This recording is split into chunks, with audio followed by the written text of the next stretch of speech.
नमस्कार दोस्तों, बहुत बहुत स्वागत आपका मेरे चैनल पर। लाई हूँ नई पुस्तक आप लोगों के लिए। ये कविता संग्रह है और इसका नाम है प्रकृति की दहाड़ दरकते पहाड़। जी, बहुत बड़ी समस्या है ये आजकल की। और इसकी रचिता है डॉक्टर रमाकांता जी। आप देख सकते हैं दोस्तों, इस पुस्तक के बारे में बात करूंगी। पेपरबैक में 2025 में प्रकाशित हुई है। निर्मला प्रकाशन, चरखी दादरी, हरियाणा से आई है। मूल्य 300 रुपये, पृष्ठ 101। जी दोस्तों, तो आज मैं इस पुस्तक के बारे में बात करूंगी। सबसे पहले मैं परिचय देना चाहूंगी रमाकांता जी का। घरोंडा करनाल में जन्मी, रोहतक निवासी हैं। इन्होंने एमए किया है, पीएचडी हिंदी किया है, एमए और पीएचडी संगीत भी किया है, एलएलबी किया है, बीएड गोल्ड मेडलिस्ट हैं ये।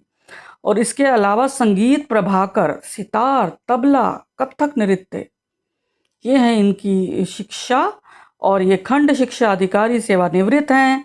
सहायक प्रोफेसर हिंदी विभाग, बाबा मस्तनाथ विश्वविद्यालय सेवानिवृत्त हैं। 70 पुस्तकें लिख चुकी हैं हिंदी हरियाणवी में। बाल साहित्य लिखा है इन्होंने, रेडियो टीवी पर गायन किया है, अभिनय किया है। ढेर सारे सम्मान इनकी झोली में है। हरियाणा साहित्य अकादमी द्वारा भी इन्हें पुरस्कृत किया जा चुका है। यह पुस्तक इन्होंने समर्पित की है पर्यावरण को। और दोस्तों देखते हैं आत्मकथ्य में इन्होंने क्या लिखा है। आत्मकथ्य में इन्होंने लिखा है कि प्रकृति की पीड़ा को व्यक्त करने के लिए अति सरल भाषा का प्रयोग किया गया है, जो आंखों के माध्यम से सीधे हृदय को छू जाता है। प्राकृतिक उपादानों, संसाधनों, स्रोतों का मानवीकरण कर मानव के साथ निकटतम संबंध स्थापित करने का प्रयास किया गया है। और दोस्तों भूमिका लिखी है डॉक्टर अशोक कुमार मंगलेश जी ने। साहित्यालोचक हैं, प्रकाशक हैं, निर्मला प्रकाशन, चरखी दादरी। इन्होंने लिखा है कि संग्रह में प्रकृति निरीह और जड़ नहीं, बल्कि वह मनुष्य जीवन में हर कदम पर दखल भी देती है। कविताएं नए बदलाव की मांग को दरकार करती हुई आज के पर्यावरणीय सरोकारों से हमें सचेत करती हैं कि प्रकृति का विनाश, दोहन, शोषण करके मनुष्य भी सुरक्षित नहीं रहेगा।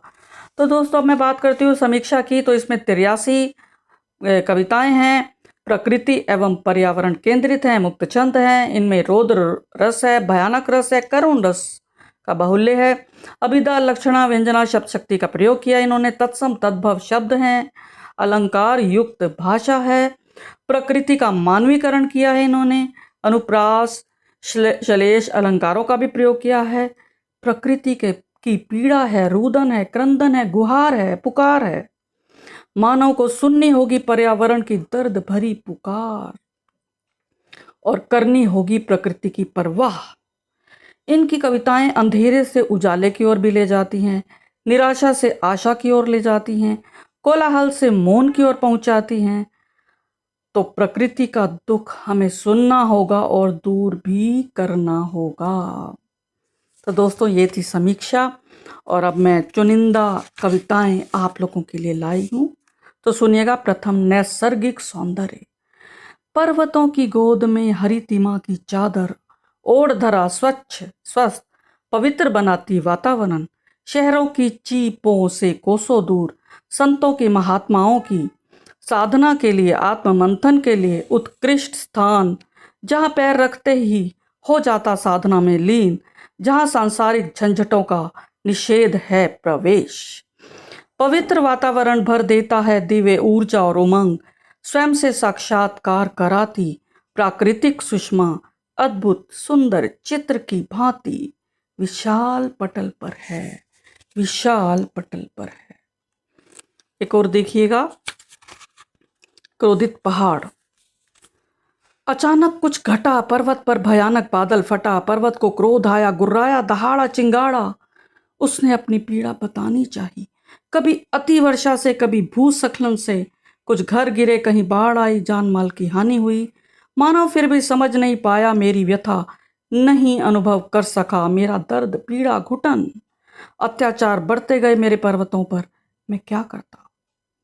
उसके पर्वतों पर अत्याचार बढ़ते गए, पेड़ काट डाले, विस्फोट किए, विकास के नाम पर क्षत विक्षत किया, मेरा शरीर शोषण दोहन किया। परिणाम सामने है, क्रोध का मलबा बहाकर ले गया जीवन। प्रकृति का प्रतिशोध है, परिणति है क्रोध की। स्मरण रहे, प्रकृति को भी गुस्सा आता है। प्रकृति को भी गुस्सा आता है। तो देखिएगा, बात करता है, पहाड़ अपनी पीड़ा व्यक्त करता है। और आजकल आप सभी देख ही रहे हैं कि जो श्रद्धा स्थल हैं पर्वत के, क्या लोगों ने हाल कर दिया उनका। ये कहती हैं कि एक समय था जब जाते थे पर्वतों पर पर्वतारोहण को एक शुद्ध भावना, शुद्ध विचार, दिव्य अनुभूति लेकर। पर्वतों की नैसर्गिक सुषमा का लेते थे आनंद, आत्म विभोर हो जाते थे, सृष्टि के रचिता का धन्यवाद करते थे। पर्यटक स्थलों का अप्रतिम सौंदर्य, मोहक वातावरण कराता था दर्शन साक्षात्कार प्रभु के अनुपम रूप से। लौट आते थे कुछ यादें कैमरे में कैद कर, कुछ अंकित कर मानस पटल पर, खाने के लिए घर से बने व्यंजन, गुड़, चना, मट्ठी आदि लेकर। पर्यटकों से एक अनोखा संबंध जुड़ जाता था। और आज बदल गया सब कुछ। पर्वत बन गए ऐशो आराम, नशा, व्यभिचार, कुकर्म के अड्डे। जब पर्वतों का दर्द फूटेगा तो, जब पर्वतों का दर्द फूटेगा तो पहाड़ों पर प्रलय आएगी, पहाड़ों पर प्रलय आएगी। यही तो हो रहा है, प्रलय तो आ रही है पहाड़ों पर। एक इन्होंने ये भी कहा है कि संरक्षित करो रिश्ते, ये अलग तरह की कविता है। तो इन्होंने कहा है कि लौटना होगा सबको वहीं पर। चंद पंक्तियां सुनिए। लौटना होगा सबको वहीं पर जहां से शुरू किया था जीवन, अब की बार श्रम करना होगा, धन के लिए नहीं, धन के लिए नहीं, अपने रिश्ते संरक्षित करने के लिए, अपने रिश्ते संरक्षित करने के लिए। और एक और भी 4 पंक्तियां प्रकृति की मुस्कान पर पढ़ती हूँ कि नजर लगी प्राकृतिक सौंदर्य को, मचा है हाहाकार पहाड़ों से, मैदानों तक मेघ विस्फोट से, छीन गई मुस्कान, छा गया मातम, अति वर्षा से दरक रहे पहाड़, लील रहे जिंदगियां, लील रहे जिंदगियां, लील रहे जिंदगियां। ये दृश्य, श्रव्य, ये बिंब हमारे सामने उतर कर आ जाते हैं। एक और भी है, इनकी सारी बहुत सारी कविताएं ना इसी तर्ज पर हैं। देखिएगा, मचेगा हाहाकार, इसी तर्ज पर है। प्राकृतिक संसाधनों का दोहन करता मानव, हरी भरी धरा का शोषण करता मानव, करेगा भविष्य में रुदन क्रंदन, समाप्त हो जाएंगे जब सभी प्राकृतिक संसाधन, जब सभी प्राकृतिक संसाधन। और दोस्तों, अब मैं आखिरी कविता पढ़ती हूँ। एक और भी अच्छी है कुछ तो, बर्फबारी से पहले अलग है, अच्छी है। लौट आए गडरिए, ये बर्फबारी पर है कि बर्फबारी से पहले ही लौट आए सभी गडरिए अपने घर, अपनी भेड़, बकरियां, खच्चर, कुत्ते आदि लेकर सुरक्षित। अपने परिवार सदस्यों सहित वे आशंकित हैं इस साल अधिक बर्फबारी से। यदि हुई चूक तो कठिन हो जाएगा घर पहुंचना दल बल सहित, उनका अनुमान सदैव होता है सही, इसलिए वे लौट आए अपने घर अपने लाव लश्कर सहित। सभी निश्चित हैं, सभी निश्चिंत हैं, बच्चे खुश हैं, लौट आई रौन के घर की, लौट आई रौन के घर की।